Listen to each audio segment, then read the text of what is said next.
Well, good evening, everyone. And I know it's been a whole day since we've read our Advent read aloud of the Christmas mystery. And I know you're probably anxious to find out what's happening with Joachim and his parents and Elizabeth and the whole pilgrimage. So I just got in and I am ready to sit down and read this for you.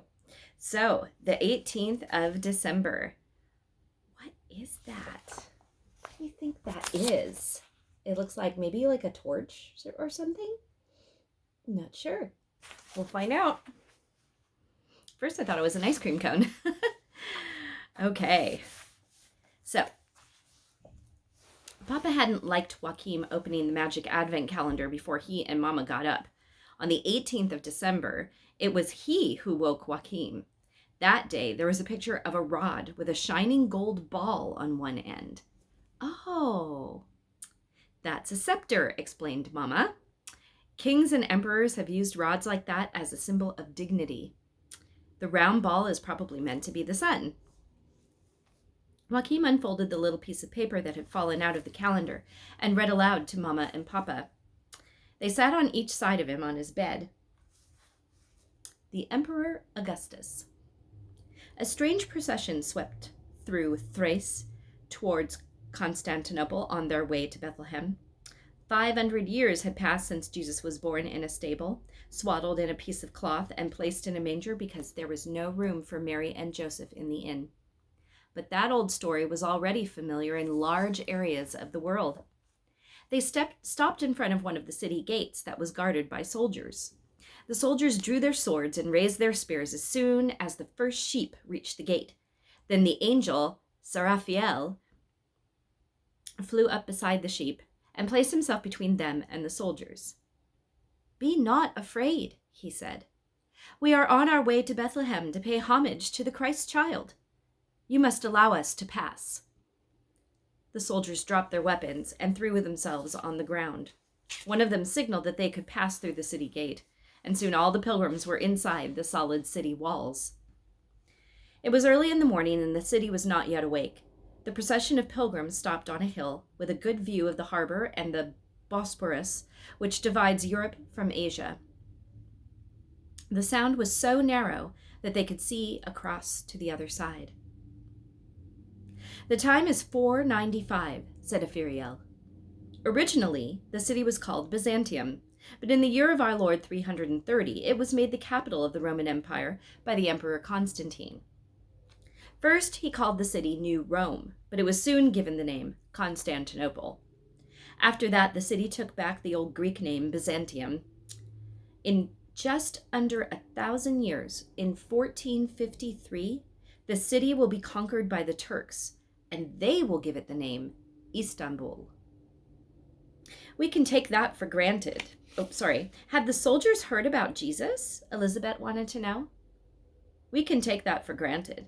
The Emperor Constantine made Christianity a lawful religion in the Roman Empire as early as 313. He was baptized himself just before he died.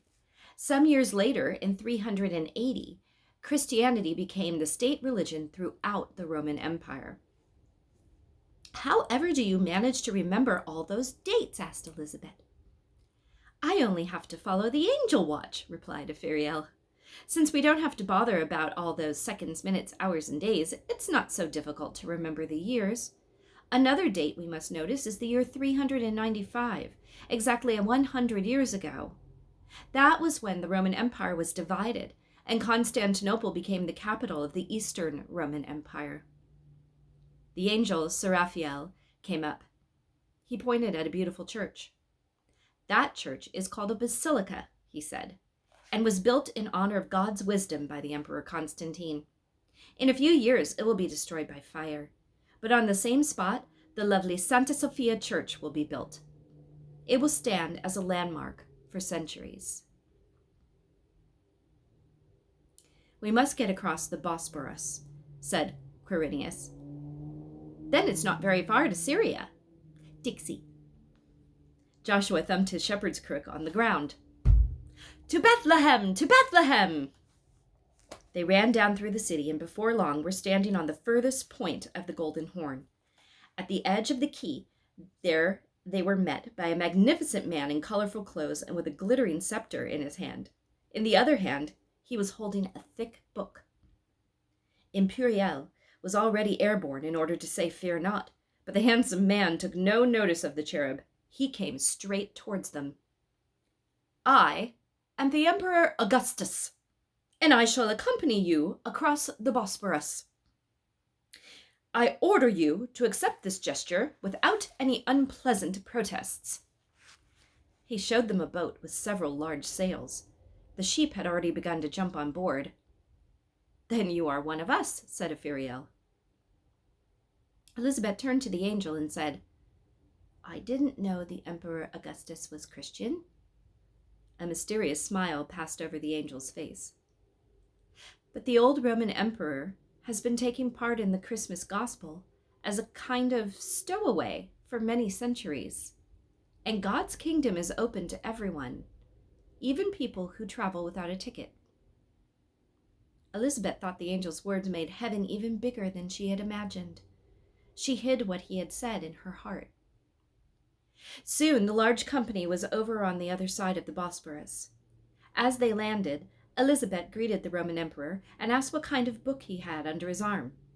She thought he was going to say it was the Bible, or at any rate a hymn book, for heaven could surely demand this much of an old emperor who had suddenly decided to go along with them to Bethlehem. But the Emperor Augustus said, "It is the sacred census."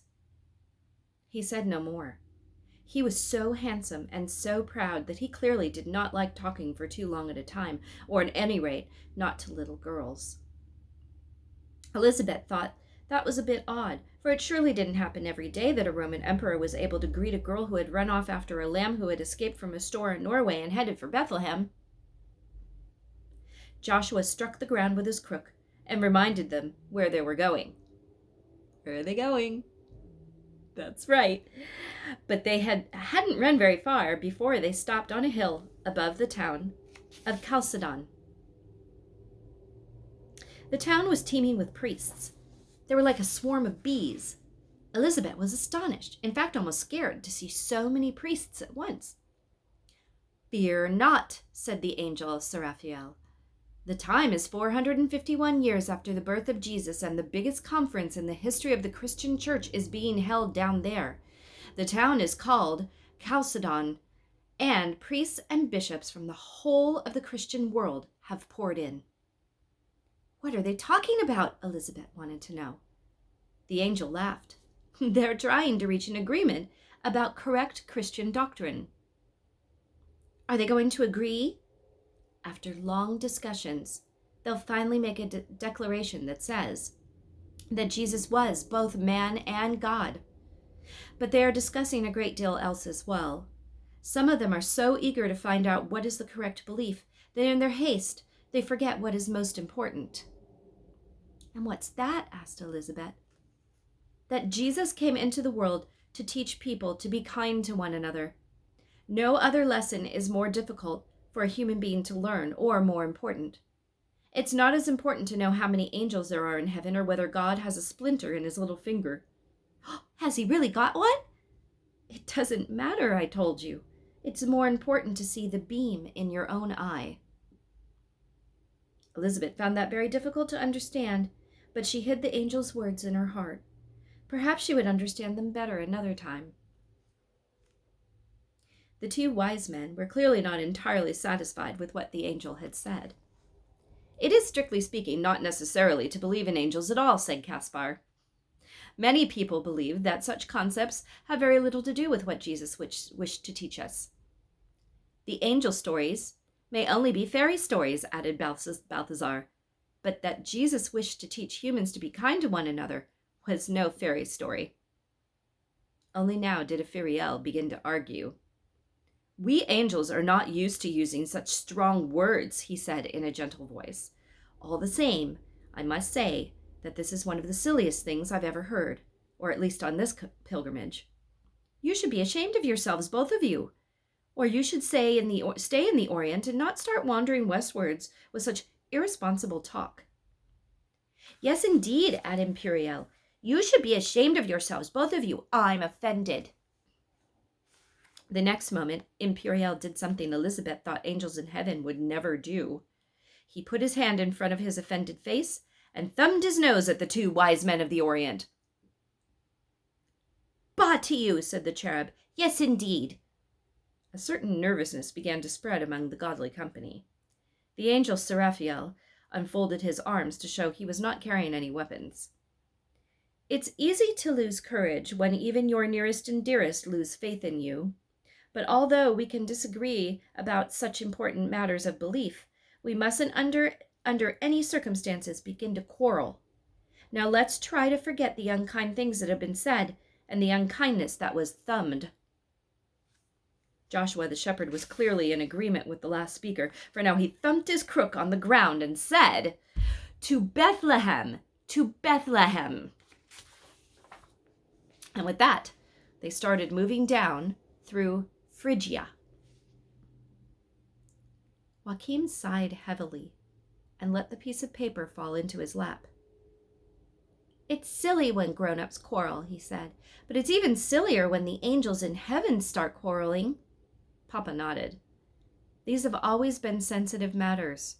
It's not the first time people have got cross because of a discussion about angels. But they didn't disagree so very much, protested Mama. The angels and the wise men agreed that the most important lesson Jesus wanted to teach people was that we ought to be kind to one another, and that can, in fact, be much more difficult than believing in angels. Papa opened the atlas and pointed out Constantinople, which is called Istanbul today. Also the narrow Bosporus Strait where the Emperor Augustus had taken them across by boat. In the pancake book, he found the old city of Chalcedon, where all the priests had met in order to discuss what Christian doctrine was. Now the pilgrims had arrived in Asia. When Mama came home from work that afternoon, she had a large envelope full of newspaper articles. She had been to the library to get copies of everything that had been written in the newspapers when Elizabeth Hanson disappeared in 1948. The family sat round the coffee table, reading the old newspaper cuttings. They examined the picture of Elizabeth Hanson carefully. Mama took down the photo of the grown-up Elizabeth from the mantelpiece and began to compare the pictures. Could the two pictures be of one and the same Elizabeth? Both of them have fair hair, said Mama, and I think they both got a slightly pointed nose, too. Impossible to tell, snorted Papa. He was more interested in the disappearance. As he read the old newspapers, he said, her mother was a teacher, her father was a well-known journalist. Only her little knitted hat was found when the snow melted a few months later, in some woodland. Otherwise, the police have no clues at all. They hadn't read the magic advent calendar, said Joachim. Even if they had, they couldn't have arrested an angel, laughed Papa. After Joachim went to bed later that evening and Mama and Papa had said goodnight, he put the light on again. It occurred to him that he hadn't looked at the large picture on the outside of the advent calendar for several days. That was because most of the doors in the calendar had been open. So he closed them. Then it happened again. The picture showed Mary and Joseph leaning over the baby Jesus in a manger. In the background were the wise men and the angels descending through the clouds to tell the shepherds in the fields that Jesus was born. High up on the left side, there was a picture of two men in fine clothes. Unlike all the others, they were standing with their backs to the scene. Joachim had seen them before, and now he was quite certain that they were supposed to be Quirinius and the Emperor Augustus. But only at this moment did he notice that the emperor was carrying a shining scepter. Had he been holding a scepter in his hand ever since Joachim was given the magic advent calendar in the little bookshop? Or had the scepter drawn itself in? Oh my goodness. Curiouser and curiouser. Well, we'll just have to wait till tomorrow to find out what happens as they get closer and closer to Bethlehem. Well, and also, I just wanted to add a little side note to the the reason that Jesus came here. Yes, he did come here to teach us how to be kind to one another, absolutely, and also as an amazing example of how to be obedient to God the Father. But most importantly, he was born, lived a life of a godly example for us to follow, and then died on the cross to save us from our sins so that we could be in communion with God the Father, so that we could have direct access to him in our prayers and a personal, loving relationship with him. And I hope you will hide that in your hearts. Have a blessed evening, and I'll see you tomorrow. Good night.